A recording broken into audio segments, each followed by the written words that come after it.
Hola, ¿qué tal amigos? Muy buenas tardes. Tengan todas y todos. Estamos aquí, continuamos en el espacio de el Centro Humanístico de Estudios Relacionados con la Orientación Sexual, aquí en el estado de Chihuahua. Y bueno, pues recordándoles que este día estamos transmitiendo para ustedes entrevistas con las personalidades que pues merecen la proyección, ustedes merecen saber quién está detrás a veces de las luchas, a veces de las estrategias que se han realizado para el alcance a los derechos de las personas de las diversidades sexuales. Y bueno, el día de hoy, en esta ocasión, nos engalanamos con la presencia de una personalidad precisamente que viene a platicarnos acerca del intenso trabajo que ha hecho. Yo creo que es una de las organizaciones que nosotros agarramos de referencia a la que él pertenece para precisamente dar datos y dar estadísticas en nuestros talleres y en las pláticas que nosotros presentamos. Él es el director del suplemento periodístico Letra S, Salud, Sexualidad, Sociedad, que se publica en el periódico La Jornada, y por su trabajo periodístico recibió el Premio Nacional de Periodismo en el 2001. Fundó la organización civil Letra S, SIDA, Cultura y Vida Cotidiana, en donde combina precisamente el trabajo como periodista con esta labor de activista en defensa de los derechos de las poblaciones LGBTIQ+, y de las personas precisamente con VIH. Además, es el autor de diversos escritos publicados en infinidad de revistas y libros. Su labor como promotor cultural destaca en innumerables trabajos y él es miembro del Consejo de la Comisión de Derechos Humanos de la Ciudad de México. Ha recibido múltiples reconocimientos, ha estado en muchos foros, en muchos escenarios y hoy lo tenemos en este espacio que es para todas y para todos. El señor Alejandro Brito. Buenas tardes. Muchas gracias, Luis. Estoy muy contento. Es un gran entusiasmo estar contigo y pues con tu auditorio, con las personas que nos están escuchando. Y muchas gracias por la introducción. Ha sido muy generosa esa presentación de mi persona, ¿no? Pues yo creo que me quedo corto, nada más es estamos ahí con los datos que nos han pasado y todo, pero más que eso, Alejandro, sí tienes una admiración muy grande de parte de un servidor y de parte de la organización a la que yo pertenezco y de muchas personas de por acá, de por el norte, que sin duda seguimos, como lo dije, tus pasos para cuantificar o para pasar esos datos que ustedes recaban y que ustedes hacen el favor de visibilizar. Así es de que eres una persona muy querida por Chihuahua. Muchas gracias, Luis. Yo he tenido la oportunidad de estar varias ocasiones en Chihuahua y tengo por allá amigos, conozco a gente, activistas. Algunas veces he estado nada más por puro placer y otras por trabajo. Así que pues la labor que hacen ahí en Chihuahua pues no me es para nada ajena. Incluso pues ya lo contaremos, pero pues el año pasado este, estuvimos allá, y hablo en plural porque por el equipo de Letra S, Así es. atendiendo el caso de la compañera Mireya Lemus, pero ya eso lo comentaremos más adelante. Claro que sí. Antes de eso, una breve reseña que tengas tú de esta lucha que sabemos que has hecho innumerables cosas y has tenido una cantidad enorme de situaciones en esta batalla en contra de la discriminación, precisamente hacia personas de la diversidad sexual y hacia personas con el VIH. Y queremos conocer sobre Alejandro desde su propia perspectiva. Gracias, Luis. Y mira, pues son muchísimos años de trabajo, incluso en el número próximo de nuestro suplemento llegamos al número 300 y son 25 años ya de estar publicando cada mes, de tener esta publicación en el periódico La Jornada de la que tú mencionabas. Y yo incluso empecé antes. Entonces con decirte que yo participé en la primera marcha del orgullo lésbico gay allá por 1979, ¿no? Y en los primeros contingentes que también participaron un año anterior, en 1978, así que ya corrió mucha agua, ya se gastó mucha suela en tantas marchas, en tantas actividades. Y ¿qué te puedo contar en todos estos años, Luis? Eh, pues mira, como tú decías, yo he tratado de combinar mi trabajo de activista con el de periodista. Yo en el activismo me inicié como activista estudiantil cuando estaba en la preparatoria, en el CCH, ¿no? Y desde ahí no he parado de todo mi activismo. Hubo ahí una crisis cuando los grupos LGBT desaparecieron en 1984 y luego llegó la epidemia del VIH-Sida, los primeros casos, murieron muchos amigos. Yo tuve, pues ahora sí que como mucha gente, como muchos compañeros, una crisis personal de saber qué hacer, de para dónde ir y sobre todo de la incertidumbre de si uno mismo había adquirido el VIH, ¿no? Sí, Y claro. después pues ya me incorporo al periodismo y entonces ahí encuentro mi espacio para incidir, para luchar, para informar, para enfrentar las desinformación y las falsedades que circulaban mucho entonces en esos años 90s y 80s en torno al VIH, a la epidemia del VIH-Sida, ¿no? Y pues hemos dado muchas batallas, Luis. La verdad es que no sé ni por dónde empezar porque son muchísimas cosas, muchas batallas. Lo que sí te puedo decir es que hemos tratado en letra S, que además tenemos, como decías tú, el suplemento y la organización, siempre como de estar reflexionando sobre lo que está pasando y siempre hemos estado, mira, parecerá pretencioso que te lo diga, pero a la vanguardia de plantear cuáles son los temas que hay que estar, por los cuales estar peleando, ¿no? Te menciono lo del VIH. Impulsamos en la Ciudad de México la clínica especializada Condesa, que la letra S particularmente la impulsó mucho. Incluso la doctora que está al frente, la doctora Andrea González, una excelente aliada, fue propuesta nuestra y sigue ahí porque ha hecho muy buen trabajo. Y se creó y se convirtió en un modelo, ¿no? En un modelo que luego se replicó en otros estados con los famosos capacits, ¿no? Ujú. Te digo también lo de los crímenes de odio por homofobia, eso lo empezamos desde los años 90, cuando asesinaron a un activista de lucha contra el SIDA, precisamente, Francisco Estrada Valle, de la organización AVE de México. Lo asesinaron junto con otros compañeros de él, y la madre de él nos buscó para exigir justicia, para presionar, para que no quedara impune ese crimen. Y junto con ella creamos la Comisión Ciudadana de Crímenes de Odio por Homofobia. Y Ujú. desde entonces hacemos un registro cada año de cuántas personas LGBTI fueron asesinadas año con año y lo damos a conocer, lo difundimos, nuestro informe en ruedas de prensa, en boletines de prensa, se publican las cifras en muchos diarios y ha servido de insumo también para, por ejemplo, reformar leyes como los códigos penales, ¿no? A los legisladores y legisladoras. ¿Sí? También tuvimos un modelo de atención a jóvenes, sobre todo adolescentes LGBT y sus familiares, sobre todo papás y mamás, que abrimos en una institución que atiende a las familias, el DIF del DF, ¿no? Sí.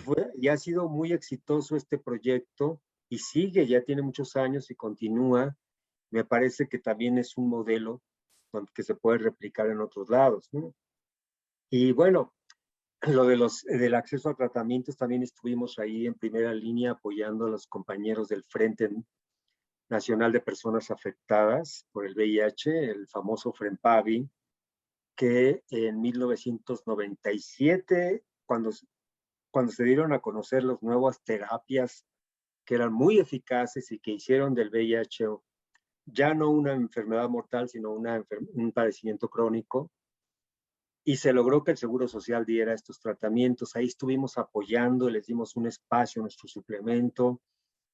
Y bueno, nos hemos sentado cantidad de veces en mesas de trabajo con autoridades de salud de la Ciudad de México, de federales, con autoridades de la Procuraduría General de Justicia, hoy Fiscalía General de Justicia, incluso hasta con el mismo presidente de la República, el anterior, Peña Nieto, estuvimos ahí en 2016. O sea, hemos tratado de dar la batalla en diferentes frentes, ¿no? Tanto a nivel periodístico, como a nivel de incidencia política y como a nivel de apoyo e incluso de colaboración con algunas autoridades pues, que pensamos que son aliadas, ¿no? Así en términos muy generales, Luis, ya tú me preguntarás de cosas más puntuales que quieras conocer, pero ese es en resumen muy apretadito lo que hemos hecho, ¿no? O lo que he hecho. Pues se dice muy fácil, ¿no? Se echa uno a andar la memoria y lo dice, bueno, pues a lo mejor se me olvidan algunas cosas, pero yo creo que son cientos o miles de cosas las que se están pasando aquí por alto porque pues realmente es imposible enumerar en un espacio tan reducido el trabajo y también es imposible pues ordenarlo a la primera, ¿no? Me Sí, llama la por atención. cierto, se me olvidó mencionar lo de la lucha por sociedades de convivencia y luego el matrimonio igualitario, por supuesto que también ahí estuvimos, ¿no? Perdón por interrumpirte. Exacto. No, no, pues lo que sea, es tu espacio.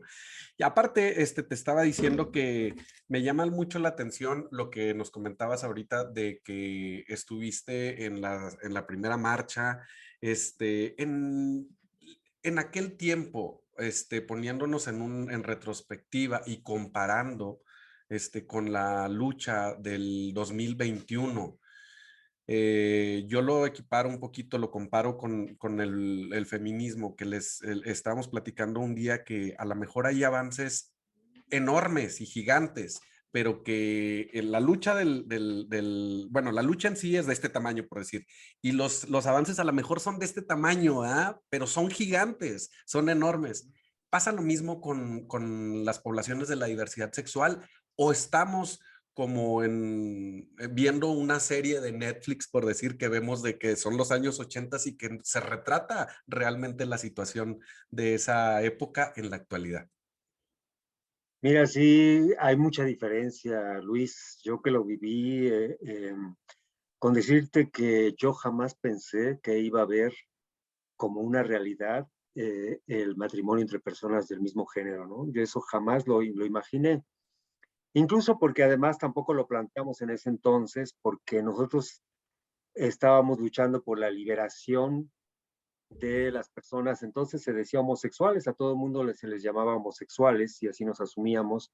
Hoy hay una diversidad de orientaciones y identidades de género que entonces no se identificaban, ¿no?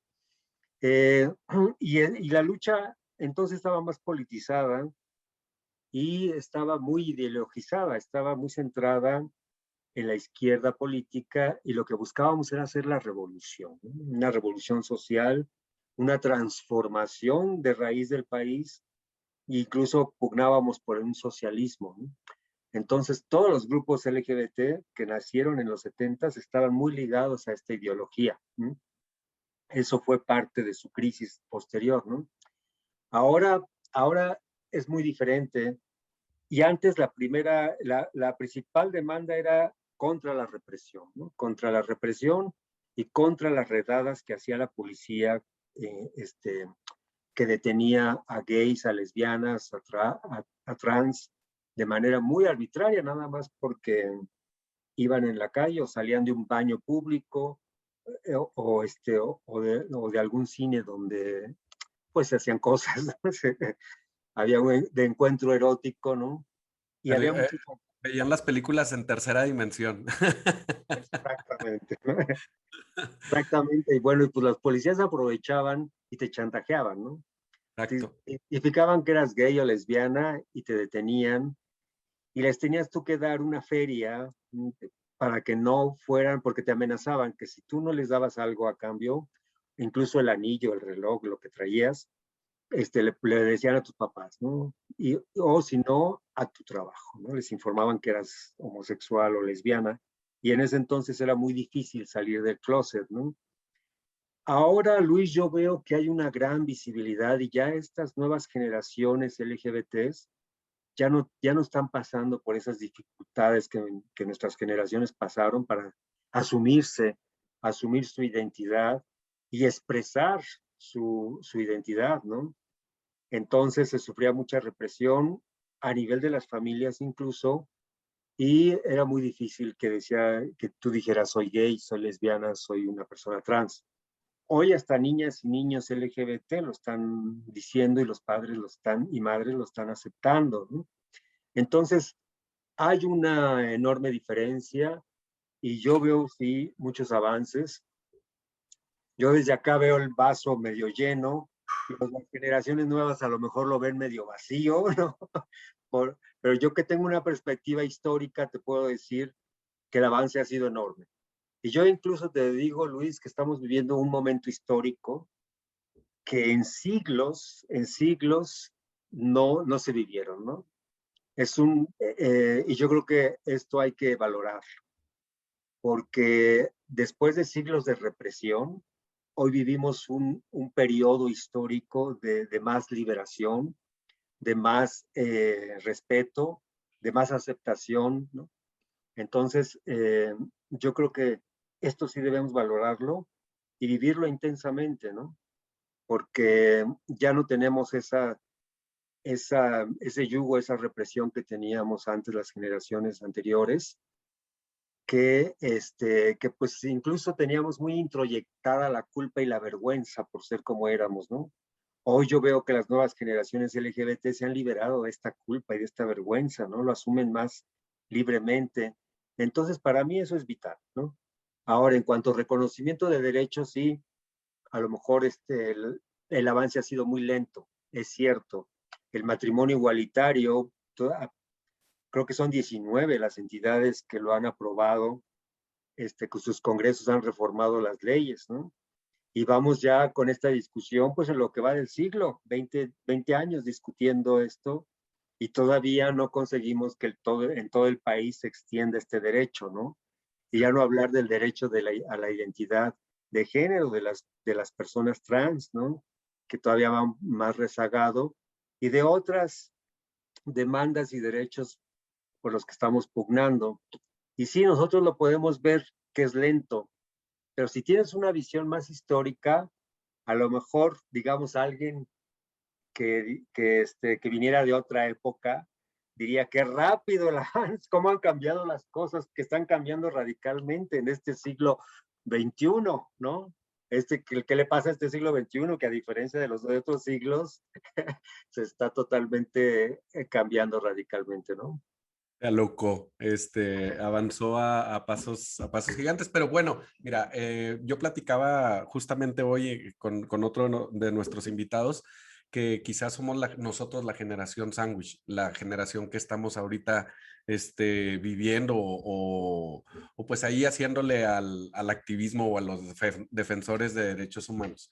¿Por qué? Porque pues nosotros no nos imaginamos ni siquiera todo el esfuerzo y toda la pasión y toda la lucha que hicieron ustedes o que hicieron las personas que estuvieron antes que ustedes y cómo vivieron, porque como nosotros tenemos muchas cosas cómodas, ¿sí? Quizá, como dices tú, a lo mejor la libertad de ponernos algo como hombres, algo muy medio femenino o muy femenino, y las chicas algo muy masculino en caso de la orientación, o en caso ya de las personas trans, pues respecto a su identidad.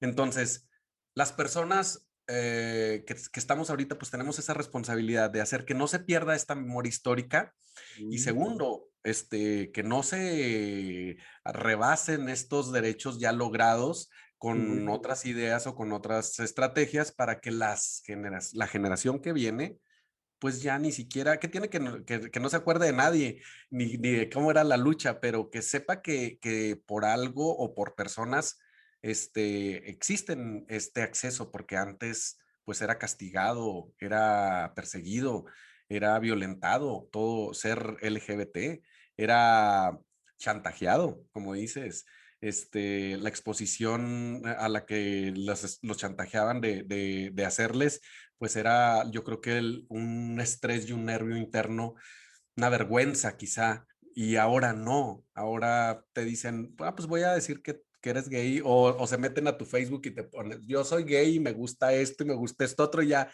hasta lo tomas como una broma, perdón, se metió mi hermana, perdón, se metió mi primo a mi Face. Y antes no, antes sí era más moralista pues el asunto, ¿no? Mm. Sí, había mucha represión y hablo de represión sexual, ¿no? Había mucho silencio, no se podía hablar de ciertos temas, eran temas tabús y la homosexualidad era una de ellas, porque además estaba muy patologizada la condición homosexual y eso, con eso tuvimos que dar la lucha, ¿no? De Sí, cuestionar esta patologización que nos trataban de enfermos, ¿no? De enfermos, de trastornados mentalmente, ¿no? Las declaraciones homofóbicas, sobre todo cuando apareció la epidemia del VIH, fue una batalla terrible porque muchos mensajes homofóbicos, las personas conservadoras y las personas antiderechos y fundamentalistas, ¿no? Que basan sus conceptos en dogmas religiosos, creyeron que sus dogmas se estaban confirmando con la epidemia del VIH-Sida y dijeron que así como Dios había hecho llover fuego sobre las ciudades de Sodoma y Gomorra por pervertidos, ahora estaba haciendo llover sida sobre los homosexuales por pervertidos, por las mismas razones, ¿no? Entonces sí, era una batalla, incluso fíjate, no se podía mencionar la palabra condón era ofensiva para estos sectores que además pues, tenían el control de los medios de comunicación, tenían el control de muchos espacios, ¿no?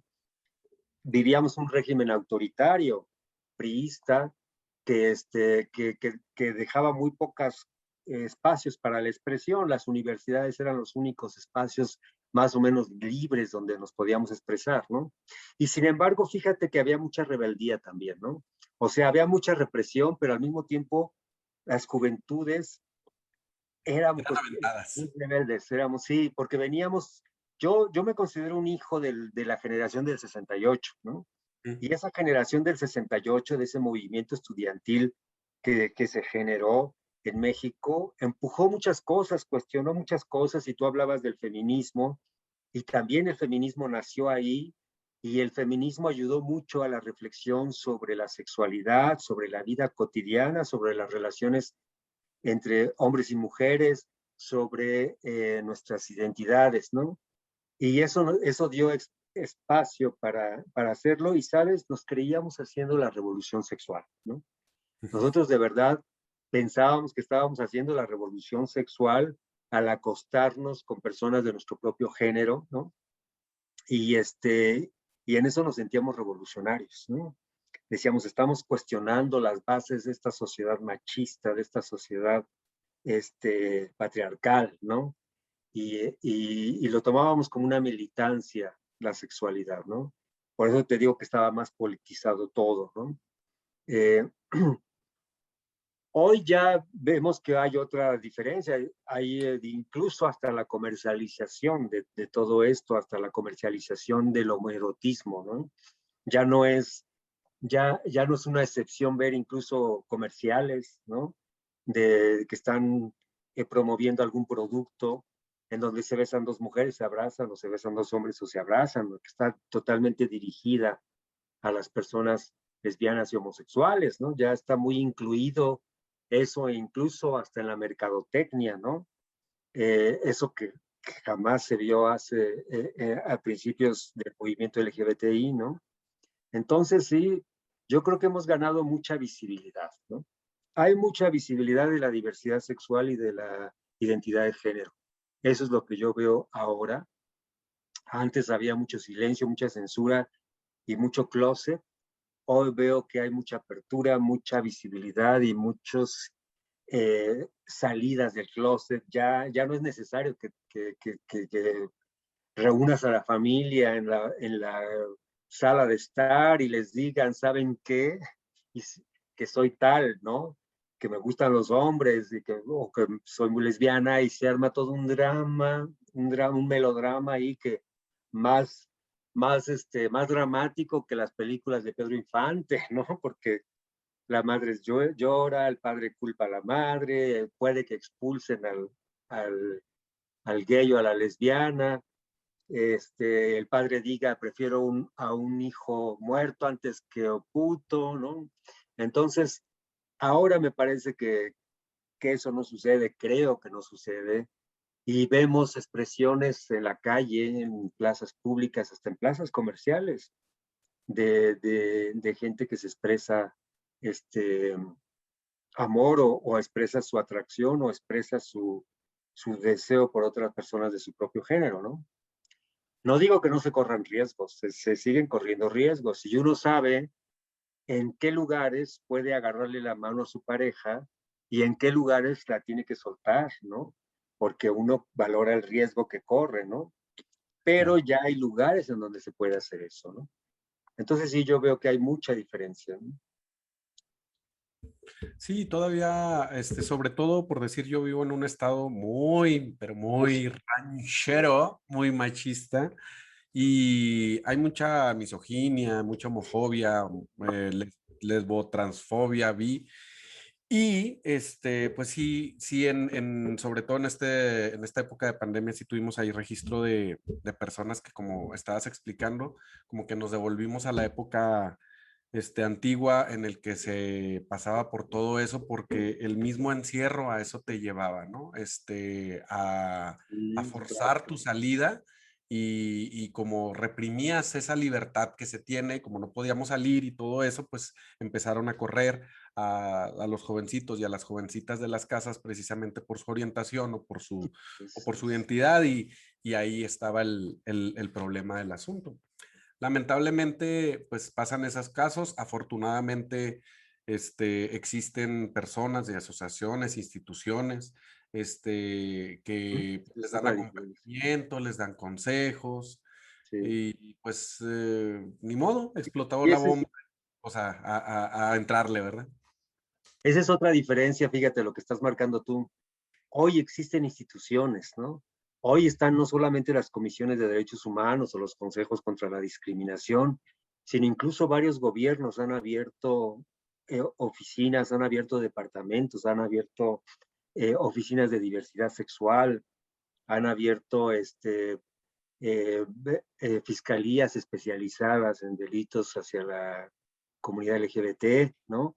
Hay protocolos, se han aprobado leyes, ¿no? Entonces sí, esa es otra. Cuando una persona LGBT ahora sufre alguna discriminación, tiene a dónde acudir, ya sea una institución o una organización, como dices tú, hay más comunidad ahora, ¿no?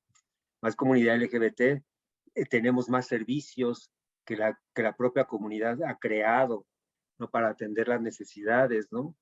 Esa es otra diferencia muy marcada, ¿no? Que sí, cuando se sufre alguna violación de derechos humanos, alguna violencia, pues se tiene ya algo a donde acudir. Otra cosa diferente es que si esas instituciones realmente están funcionando, realmente están respondiendo, ¿no? Pero de que existen, ahí están, ¿no? Y ha sido parte también ganancia nuestra, ¿no? De todas las organizaciones LGBT del movimiento. Eso también ha sido ganancia, eso también ha sido conquista, ¿no? Exacto, es un esfuerzo diario, yo creo que por hacerles ver a las instituciones que deben de hacer este trabajo con esta perspectiva. Y yo siempre les he dicho, no está mal decir no sé o no quiero, pero vayan allá y allá sí, sí los van a atender o me van a explicar cómo proceder o algo, pero pues ya cuando nos niegan todo los de las instituciones o lo hacen de mala manera es cuando vienen los problemas y es cuando ahí hay este pleito entre los usuarios y los funcionarios o funcionarias públicas, ¿no? En el caso del acceso a los derechos, pues. Sí, tú mencionabas lo de Chihuahua y sí, la verdad es que ustedes viven en una de las sociedades más conservadoras del país, junto con Querétaro y con Guanajuato. Yo tengo ahí, por ahí varias anécdotas, pero déjame decirte que en Chihuahua en los 90s, el Partido Acción Nacional, los diputados de entonces, sacaron ejemplares de nuestro suplemento y nos dijeron que nosotros estábamos promoviendo la homosexualidad y que nosotros estábamos pervirtiendo a los adolescentes porque les decíamos, porque promovíamos el uso del condón entre adolescentes y la anticoncepción de emergencia entre las mujeres adolescentes, ¿no? En una sesión del Congreso de Chihuahua sacaron estos ejemplares y luego los periódicos lo publicaron eso, ¿no? Y pero fíjate también, y en Chihuahua lo que me sucedió, y yo creo que esta es una de las satisfacciones que uno se lleva cuando hace este tipo de labor, ¿no? Yo fui a presentar, una vez me invitaron a presentar el suplemento Letra S allá en Chihuahua, y por cierto estaba uno de los diputados que nos denunció en esa ocasión, y ahí pues yo tuve oportunidad de contestarle, ¿no? De señalarlo. Y al final de esa presentación se acercó un grupo de chicas, adolescentes, ¿no? Ellas muy tímidas se acercaron a mí y dijeron, es que queremos hablar con usted porque le queremos agradecer. Y yo decía, agradecerme a mí, ¿por qué, no? Digo, desde unas chicas adolescentes y en Chihuahua, tan lejos de la Ciudad de México. Me dice, sí, porque gracias a su suplemento, nosotras nos enteramos de la anticoncepción de emergencia y yo lo leí en el suplemento de usted y yo fui con mis amigas y les dije, y ahora es lo que ahora a nosotros nos está sirviendo lo que leímos ahí en Letra S. Yo la verdad que me quedé sorprendido, dije, qué bien, qué maravilla que el suplemento esté sirviendo para eso, ¿no? La verdad es que guardo con mucho tesoro ese tipo de agradecimientos que me da la gente por esa labor y yo jamás había pensado que un suplemento, que dar información podía tener una consecuencia como esa, ¿no? Y pues seguimos en las mismas, ¿eh? Déjame que te actualice. Yo creo que tú, pues bueno, si tienes aquí contactos, pues te van a decir que todo este sexenio que viene va a ser un sexenio difícil para las poblaciones de la diversidad sexual, para el feminismo, porque viene un gobierno panista nuevamente y con todas las de la ley divina, no las de la ley de aquí de la tierra. Sí están muy pegados con la religión, entonces pues para nosotros, ni modo, no se acaba la lucha, que nunca se acaba de todas maneras, entonces vamos a tener que estar nada más ahí pendientes con estas declaraciones o con que se aplique realmente las cosas que se tienen que hacer en materia de justicia, pues ahí seguiremos apoyándonos en todos estos reportes que ustedes tienen a bien sacar, estas estadísticas y luchando contra las autoridades que de verdad pues sirven a la función pública con la Biblia, ¿no? Y con el manual de urbanidad y buenas maneras de Carreño. Y por cierto, ahí recuerdo una declaración de la gobernadora electa de Chihuahua que menospreció, que dijo que los homosexuales en México no llegábamos ni al 1% de la población, entonces pues no importábamos, ¿no? Así como, sí, yo creo que sí, ustedes van a tener que dar la lucha muy fuerte y pues por supuesto que van a contar con el apoyo de acá, de nosotros. Pero yo creo que hay cosas en donde no se pueden dar marcha atrás sin que haya costos, ¿no? Porque la sociedad ya cambió, la verdad. Si tú ves en las estadísticas de CONAPRED, ahí te dicen que la mayoría de la población en México está a favor del matrimonio igualitario. Ya la gran mayoría de la población, por lo menos a nivel nacional, parece ser que es el 60% que está a favor del matrimonio entre personas del mismo género, ¿no? Entonces, y lo vimos, me parece que tú me dices si me equivoco, pero el gobierno que está actualmente en Chihuahua trató de dar marcha atrás con lo de los registros Al este, inicio. al inicio, ¿no? Y no pudo, no pudo porque entonces ya no les es tan fácil dar marcha atrás a conquistas y derechos que se han reconocido. Ya no la tienen tan fácil, ¿no? La Sí, misma claro. Suprema Corte de Justicia de la Nación nos ha dado muchas veces la razón, ¿no? Entonces ya no estamos solos y solas como lo estábamos al inicio del movimiento, ¿no? Ya no la tienen tan fácil, entonces me parece que pues hay otro panorama, ¿no? Y a ver, ahora sí que a Sansón con las patadas y a ver de cómo nos toca, ¿no? Pero ustedes la tienen más difícil, eso es cierto, que en muchos otros lugares del país. Algo muy cierto que nosotros platicábamos también es de que, pues bueno, mínimo no quedó el color uniforme con federación y estado, aunque estado y municipio está del mismo color, del mismo tono azul, pues federal, la federación es morena y el gobierno del estado es PAN, así es de que pues cualquier cosa, pues sí tiene una oportunidad de salir corriendo y poner sus amparos, solicitar sus amparos o poner sus quejas y sus reclamos y pues bueno, a ver si las órdenes de más arriba de los tribunales, de la Suprema Corte y todo eso, pues nos hacen avanzar aquí a gritos y a sombrerazos como lo hemos hecho. Porque a pesar de que no está legislado, de que no está reformado el código ni en identidad ni en matrimonio, pues logramos, y digo logramos por las Claro. poblaciones, ¿verdad? Pero pues las personas que estuvieron en su momento en la lucha, pues lograron el acceso a estas dos cuestiones. Así es. Y sí costó, ¿eh? Porque yo me acuerdo que una de mis viajes a Chihuahua, eh, había dos activistas, una activista lesbiana y una activista gay, amigo mío, que, que fueron creo que de los primeros en dar la cara públicamente, dieron muchas conferencias de prensa, empezaron a hacerse muy públicos y uno de ellos sufrió amenazas de muerte a él y a su familia. Me contó cosas terribles, ¿no? Que incluso lo encararon en la plaza, ¿no? Y le advirtieron cara a cara que si seguía con esto, pues hasta aquí le dijeron, incluso le dijeron, mira, ahorita mismo podría yo eliminar, Desaparecer. ¿no? Y no va a pasar nada, ¿no? Les decía, ¿no? Sí, a mí me dejó muy sorprendido porque esto yo no lo vi en ningún otro lugar del país, ¿no? Y sí, digamos, esto no fue, ya tiene años, ya tiene rato, pero como dices tú, las condiciones han cambiado mucho, ¿no? No, lo vimos con el asesinato de Marisela Escobedo en plena falda del Palacio de Gobierno, con Exactamente. cámaras de seguridad, o sea, realmente sí hay impunidad, sí existe. Así es. Y ese es uno de los retos grandes que tenemos, ¿no? El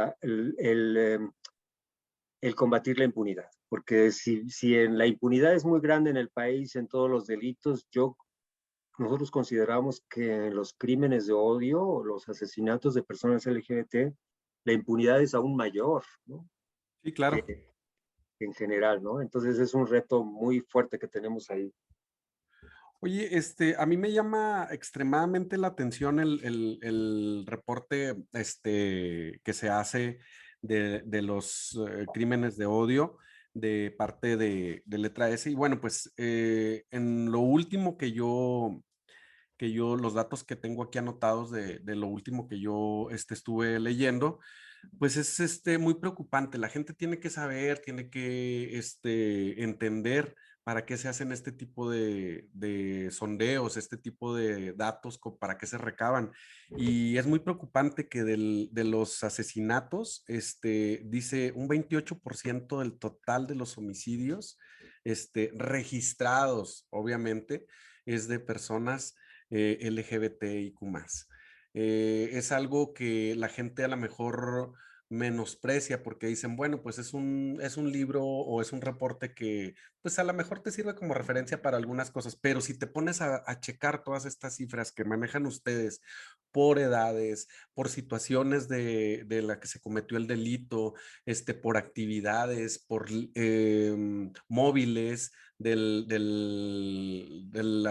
delincuente, es muy interesante y trae mucho trasfondo esta información que de verdad, yo creo que es algo que se necesitaba y no sé a quién se le ocurrió, pero está exactamente diseñado para nosotros que estamos en asociaciones conocer la realidad en la que vivimos. Sí, es un esfuerzo que hemos realizado año con año, Luis, y nosotros nos propusimos, como es un fenómeno muy complejo, y además abarca a 32 estados que tienen cada una su fiscalía. Entonces rebasa un poco nuestras posibilidades, nuestras capacidades. Entonces lo que nos propusimos fue, con estos informes, posicionarlo en la agenda de los medios de comunicación, llamar la atención de los medios de comunicación, y a partir de ahí, de que se publicaran notas sobre nuestro informe, de que los periodistas cubrieran el tema, de que lo hicieran de manera adecuada y más seria, como efecto dominó, influir en las otras agendas, ¿no? En la agenda de los legisladores y legisladoras, de las legislaturas, en la agenda de las comisiones de derechos humanos, en la agenda de organismos de derechos humanos y en la agenda incluso de las asociaciones LGBTI, que a mí me da mucho gusto que por fin ahora ya esté en la agenda LGBT, que por muchos años fuimos la única voz alertando de que existía este fenómeno, este problema, ¿no? Y que al principio era una voz en el desierto, pero poco a poco fuimos interesando a las instituciones, poco a poco fue, los medios nos han cubierto muy bien, ya cada año nos buscan para que les demos las nuevas cifras, ¿no? Ya saben que nosotros tenemos esas cifras y consideran que somos una autoridad en el tema porque hacemos un trabajo serio, como tú lo estabas mencionando. Tratamos de que sea el trabajo más profesional posible, ¿no? Posible porque si tú pides a las fiscalías que te den cuántos lesbianas, gays o trans fueron asesinados en un año, no te lo van a dar, porque no tienen ese dato. Entonces, no los registran, no hay registros oficiales, las estadísticas oficiales no nos cuentan, ¿no? El Sistema Nacional de Información y Seguridad Pública no te da información de eso. Entonces, nosotros hemos tenido que venir a llenar ese vacío, ¿no? Con las capacidades que tenemos y con las fuentes de información a la mano, que son las mismas notas de prensa que sacan estos reportes de las muertes violentas de personas LGBT, ¿no? Porque no tenemos acceso a todas las carpetas de investigación. Y si tuviéramos acceso, tampoco sería muy, porque no te los van a dar, porque te van a decir es que aquí no hay ningún homosexual o lesbiana que haya sido asesinada, porque nosotros no registramos ese dato, ¿no? Entonces, pues esa es nuestra principal demanda ahorita, ¿no? Que nos registren, que nos cuenten, que contemos en las estadísticas oficiales y sobre todo en estas de seguridad, ¿no? Para saber de qué tamaño es el problema, ¿no? Claro, y de hecho es un trabajo buenísimo, objeto de miles de pláticas y de discusiones y de comparaciones. Entonces, te digo, nosotros estamos completamente convencidos que era lo que necesitábamos, porque inclusive con el acompañamiento que puedas realizar con familiares, con amigos, de personas, por decir, de personas trans que son asesinadas, puede haber el manejo por parte de fiscalía o por parte de los agentes de que se trata de una persona del sexo masculino y de ahí no lo sacas. Entonces llegan y convencen de alguna manera a los familiares o los familiares en el dolor y en la situación acceden a esto y pues se queda registrada la persona trans, una mujer trans, como una persona del sexo masculino. Si sin importarle si está o no está arreglada su situación legal, ¿verdad? Para ellos fue una persona más, para un hombre al que mataron. Y pues el carpetazo de crimen pasional que nunca falta, ¿verdad? El mote de, pues es que se pelearon entre ellos y ellos solo se matan y hasta ahí. Y ustedes no, ustedes sí están yéndose más para allá y diciendo, ¿sabes qué? Lo pueden haber asesinado por esta causa, con el porcentaje exacto, bueno, aproximado, si no, de cada situación. Hay un caso, perdón. No, sí, tú mencionaste algo, lo de los crimen pasional, y me parece que eso es fundamental porque esa es una de las batallas que hemos dado. Crimen pasional es un término muy prejuicioso. Ahí está el prejuicio a todo lo que da, ¿no? Porque como decías tú, bien lo decías, ese crimen pasional culpa en parte a la víctima, ¿no? Porque dice, este, así se matan los homosexuales son más más están perturbados, están trastornados y por eso se matan con mayor saña, ¿no? Son más pasionales que el resto de la población. Eso es el prejuicio que existe, ¿no? Entonces se matan entre ellos, ¿no? Y siempre las fiscalías están acostumbradas a ver si hay una víctima homosexual, fue crimen pasional. Antes de investigar cualquier cosa, antes de ver la escena del crimen, antes de ver cualquier peritaje, si es homosexual o lesbiana, ya fue un crimen pasional, ¿no? Así lo califican en automático. Y hemos tenido que dar mucho la batalla con eso. Y te cuento un caso de este prejuicio de crimen pasional fue incriminar a las parejas de las víctimas homosexuales o lesbianas, ¿no? Y hombres gay han ido a la cárcel por este prejuicio. Y nosotros logramos liberar a un chico que había sido condenado a 27 años de prisión, acusado precisamente de eso, de haber asesinado a su pareja, ¿no? Porque también nosotros, pues en la medida que podemos, damos acompañamiento a las víctimas y en esta ocasión, gracias a un amparo, pudimos demostrar que se había discriminado al compañero, que era absolutamente inocente, ya llevaba 4 años en la cárcel, pero lo logramos sacar, ¿no? Y fue por este mote o este concepto prejuicioso de crimen pasional. Sí, es realmente un argumento que pues los antiderechos siempre utilizan de que dicen, es entre ellos, es lo que se pelean. Últimamente, bueno, por la ola de violencia y por el crimen organizado, incluso se vinculó a las drogas o al narcotráfico, ¿verdad? A las personas también que eran asesinas. Híjole, fue un crimen en la zona de tolerancia, se han de andar peleando porque ya no pagaron la cuota o porque no les dieron lo de la droga. Y no, o sea, digo, si salen eso, si eso arroja una investigación, pues bueno, lo aguantas. Es mi familiar, pero pues andaba en ese trabajo o algo. Pero yo sí quiero saber la verdad de por qué mataron a mi familia o por qué mataron a mi pareja o por qué mataron a mi amiga, y no que nada más por ser una persona trans, por los prejuicios, digan, carpetazo y narcotráfico, narcomenudeo, ¿no?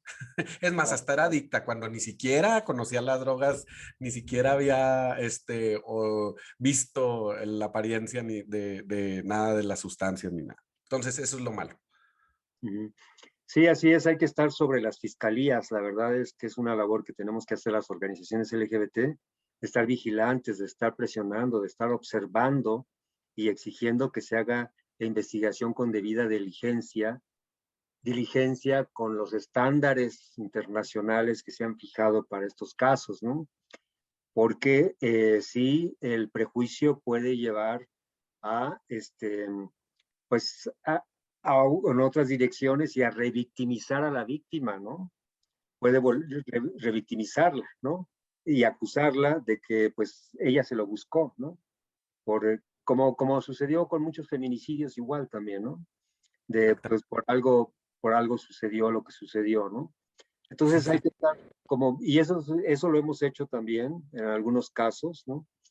Y está el caso de la compañera Mireya, ¿no? Así es, eso es a lo que te iba a preguntar. Dentro de todos estos prejuicios nos topamos con que vamos un día a fiscalía, varias personas de aquí de Chihuahua con el fiscal y le decimos, ¿sabes qué? Pues están matando mucha gente en Juárez, y queremos cuentas, queremos que se esclarezcan estos crímenes y todo.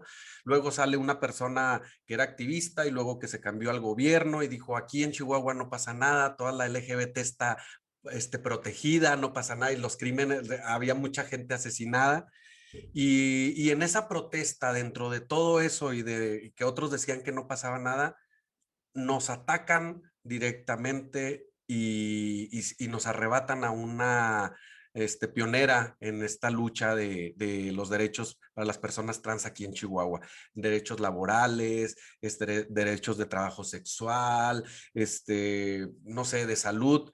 Y pues la iniciadora de los encuentros de chicas trans en el estado y liga fundamental con otros estados, con el centro de la República y muy querida.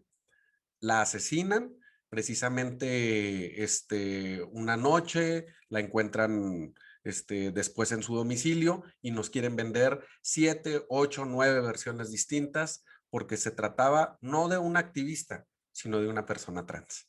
Entonces, ahí es donde entra el acompañamiento de Alejandro Brito y del equipo de Letra S y qué es lo que sucede. Mira, lo que decías de que Chihuahua no pasa nada, en nuestros registros hace ya como 5 años que Chihuahua aparece en el segundo lugar, después de Veracruz, ¿no? Sí. De mayor número de casos de homicidios LGBTI en el país, así que te digan que no pasa nada, en realidad, no sé qué, ahora sí que como dice eh, como las sabias palabras que dicen de que yo tengo otros datos, ¿no? Ahí te paso el video porque fue público y fue muy sonado. Después Sí, te lo hago llegar porque fue un par de meses antes de lo de Mireille. sí. Para nosotros, el, el haber conocido del asesinato de la compañera Mireya fue pues doblemente doloroso porque seguimos todo su proceso, ¿no? Ella formó parte de un proyecto nuestro de defensa de derechos humanos de personas con VIH y le ayudamos a crear su organización. Le hicimos un acompañamiento, sobre todo por parte de nuestra compañera Laura Hernández, que ella es abogada de Letra S. La acompañamos, la vimos crecer, la acompañamos, la ayudamos a organizar varios foros, ¿no? La ayudamos cuando fueron discriminadas las trabajadoras sexuales lideradas por ella, la asesoramos en torno a poner quejas, ¿no? En torno a poner denuncias en contra de la policía municipal de la ciudad de Chihuahua por el arresto arbitrario que se estaba haciendo de las mujeres trans trabajadoras sexuales. Y entonces veníamos pues acompañándola desde acá e incluso yendo a Chihuahua, ¿no? Por parte de Laura Hernández. Y el año pasado nos enteramos de su muerte y para nosotros fue un shock, ¿no? Para nosotros sí fue algo terrible, eh, porque ella, la verdad, había logrado un reconocimiento como líder, como mencionas tú, había construido comunidad, había construido esta organización y había logrado organizar a las trabajadoras sexuales trans, ¿no? Y ella misma fue víctima de esta violencia, ¿no? Y por supuesto no dudamos y Laura se trasladó a Chihuahua para hacer esta observación de la actuación de la fiscalía, ¿no? Y estuvo se reunió con el fiscal, se reunió con la Comisión Ejecutiva de Atención a Víctimas, estuvimos hasta que se detuvo al presunto responsable, que ahora está bajo proceso, ¿no? Bajo procedimiento. Y sí, tuvimos que enfrentarnos a algunas discriminaciones porque al padre de Mireya, que se le localizó y se le dio todo el apoyo, no le querían entregar el cuerpo porque el padre estaba reclamando el cuerpo de su hija, Mireya, y ellos les decían, no, pues aquí no tenemos ninguna mujer con el nombre que usted nos dice, aquí tenemos un nombre, ¿no? Aquí, y no le querían entregar el cuerpo por eso, ¿no? Porque decía, usted reclama a una mujer y lo que nosotros tenemos es una víctima hombre con, con genitales masculinos, ¿no? Entonces ahí pues tuvimos que intervenir, se tuvo que pelear y se logró que se le entregara el cuerpo, pero eh, hay que estar haciendo ese trabajo de acompañamiento, que las víctimas indirectas necesitan ese trabajo, porque, híjole, luego te enfrentas a procesos muy amañados, muy en donde predomina el prejuicio, como estabas tú diciendo, sobre todo con las mujeres trans. Hay un rechazo todavía, una resistencia por parte de los fiscales a reconocer la identidad de género de una mujer trans. Siempre hablan de un masculino vestido de mujer, ¿no? Eso está súper arraigado, esa falta de respeto está muy arraigada en las fiscalías y tenemos que erradicarla, ¿no? Esa es una de las urgencias que tenemos que hacer, ¿no? Así es, y hablas de víctimas indirectas, y en este caso, pues el señor, el papá de Mireya Rodríguez Lemus, tuvo que esperar que cerca de 10 días, algo así, cuando el trámite es de 1 o 2 días a lo mucho, que se tiene que estar en el C4 aquí en Fiscalía, el cuerpo, para la autopsia de ley, para los informes correspondientes, y acá casi 2 semanas, creo, si no me equivoco, ¿no? Retuvieron Sí, el cuerpo. sí, él vive en Ciudad Juárez y se tuvo que Ajá. trasladar a Chihuahua y pues dejar su trabajo, su labor, su casa allá y no podía regresarse por esto que dices. Y fíjate que fue gracias a toda la presión que se hizo, porque también nosotros lanzamos un comunicado que fue firmado por muchísimas organizaciones del país y del extranjero. Logramos que el alto comisionado para los derechos humanos de las Naciones Unidas en México también pidiera que se esclareciera el crimen, ¿no? Intervino. Entonces se logró una buena presión y yo creo que eso influyó para que las fiscalías, para que las autoridades judiciales hicieran su labor y se pusieran las pilas y se lograra la aprehensión del presunto responsable, ¿no? Yo no sé qué hubiera pasado si no se hubiera ejercido esa presión, ¿no?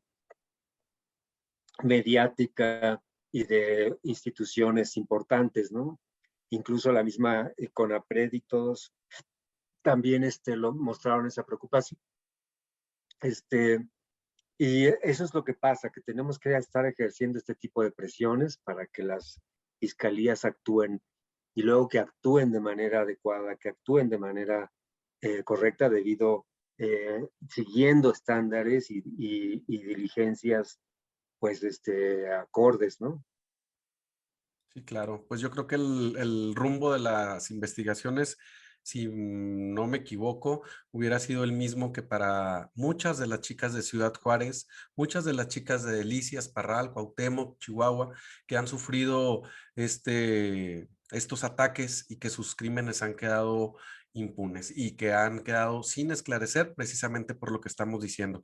Pero con el proceso y con este ejemplo tan grande de solidaridad y de humanidad que se dio de parte de muchas aliadas entre asociaciones, instituciones y civiles, pues que se le dé una reprimenda al gobierno para que de verdad sirva como guía, ¿no? Como modelo hasta en eso, que sirva el trabajo de Mireya, que abone a la causa y pues que se sepa que es una persona y que se le tiene que respetar su identidad y que nosotros ahí vamos a estar, o nosotros o las personas que sigan o las que están al lado van a estar ahí diciéndoles que se hagan las cosas así como mencionas tú, como deben de ser.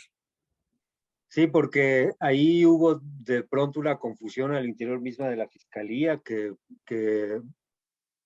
ya sabes que la fiscalía está compuesta a su vez por otras fiscalías, entonces se echaban la bolita una a otra fiscalía, ¿no? De a quién le tocaba asumir la investigación y si la información la tenía tal fiscalía o si la fiscalía de la mujer era la que tenía que investigar. Finalmente se logró que fuera la Fiscalía de Defensores de Derechos Humanos porque se le reconoció el estatus, el carácter de defensora de derechos humanos a Mireya, y entonces es la Fiscalía de Derechos Humanos la que está llevando a cabo la investigación, ¿no? Y todo el proceso, ¿no?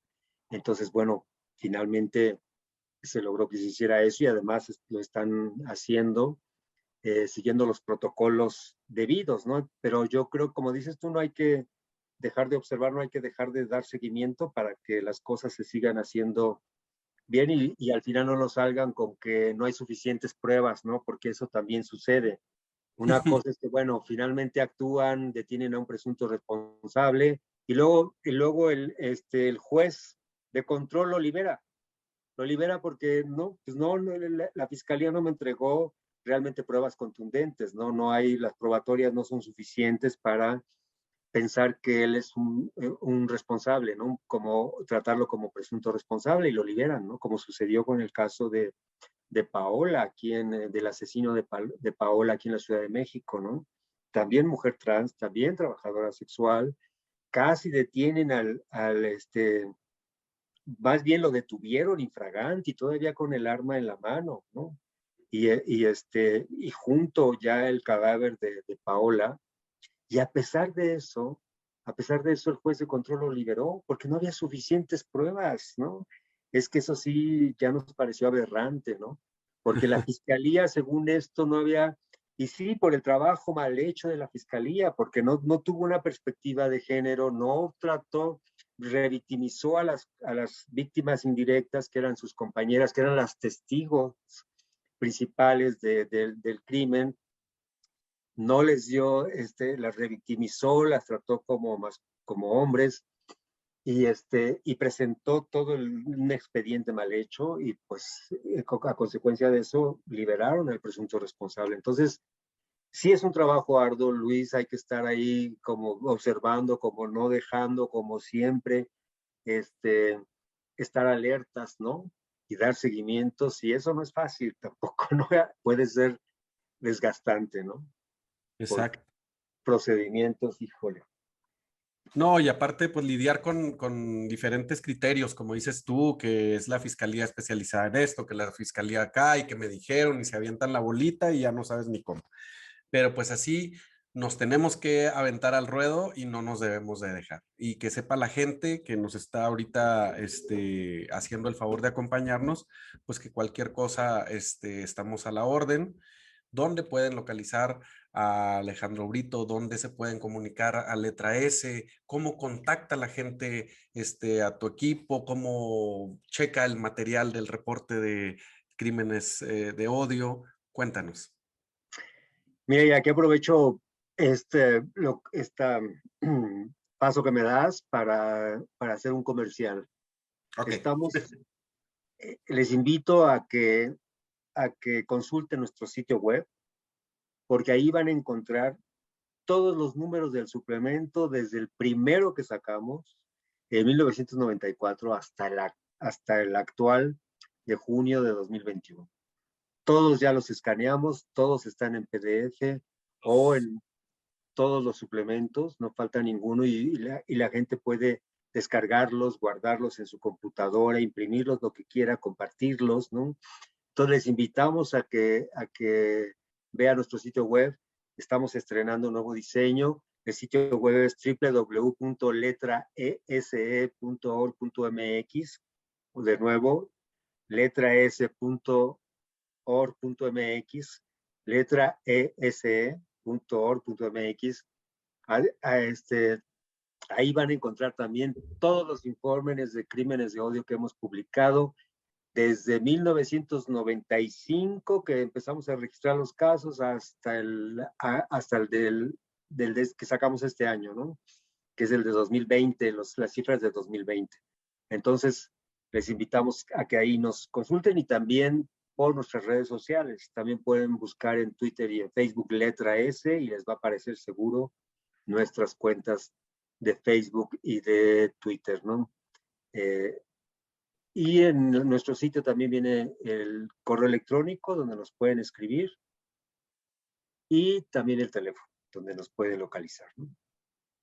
Perfectamente. Pues no sé si quieras agregar alguna cosa. La verdad, a mí se me fue el tiempo volando y yo te prometí máximo, bueno, un tope de tiempo y no le alcanza a uno la hora para platicar con Alejandro de estos temas porque, como te repito, son muchos. Faltó mucha información de la lucha contra el VIH, ahora con lo de los medicamentos, contra el desabasto. Pero bueno, ojalá y que en otra ocasión podamos retomar la plática, tengamos otra charla o pues ya de plano te invitamos para acá, te traemos y nos lo platicas de viva voz con un café y con más gente ya que se pueda después de esta pandemia, ¿no? Que se controle todo. Yo con mucho gusto, Luis, va a ser un placer regresar otra vez a la ciudad de Chihuahua, una ciudad que me gusta mucho y donde tengo amigos, ¿no? Por supuesto que sí, yo soy materia dispuesta, Luis, y fue también para mí un placer platicar contigo. Pues muchas gracias. No, hombre, un honor, de verdad, un honor. Estoy ante una personalidad que, te digo, admiro, respeto y sobre todo conozco un poquito de tu trabajo y encantado, de verdad, y muy agradecido en nombre de tanta gente que le ha servido esta información tan valiosa, tanto de los suplementos como esta cantidad de cifras en las que manejan en sus reportes. Y pues esperemos que este 2021, esta segunda mitad, ¿verdad? Del 2021 pinte muy bien y en excelencia para ti en todos estos proyectos y te tengamos pronto por acá, por el norte, con temas amigables, ¿no? De visita o de Sí, sí, descansito sí. y a lo mejor una charla, pero más relajado que pues a lo que has venido, ¿no? Ahora con lo de los crímenes de odio y todo eso. Perfecto, Luis. Te agradezco muchísimo el espacio y mando un saludo a todos y a todas y a todes quienes nos están escuchando. Muchas gracias a todos ustedes. Recuerden, continuamos en este espacio que es Personalidades de Cheros AC, aquí del estado de Chihuahua. Mi nombre es Luis Mendoza. Tuve la fortuna de contar con este invitado de lujo, Alejandro Brito, de Letra S. Nos vemos y recuerden, ser tú mismo te engrandece.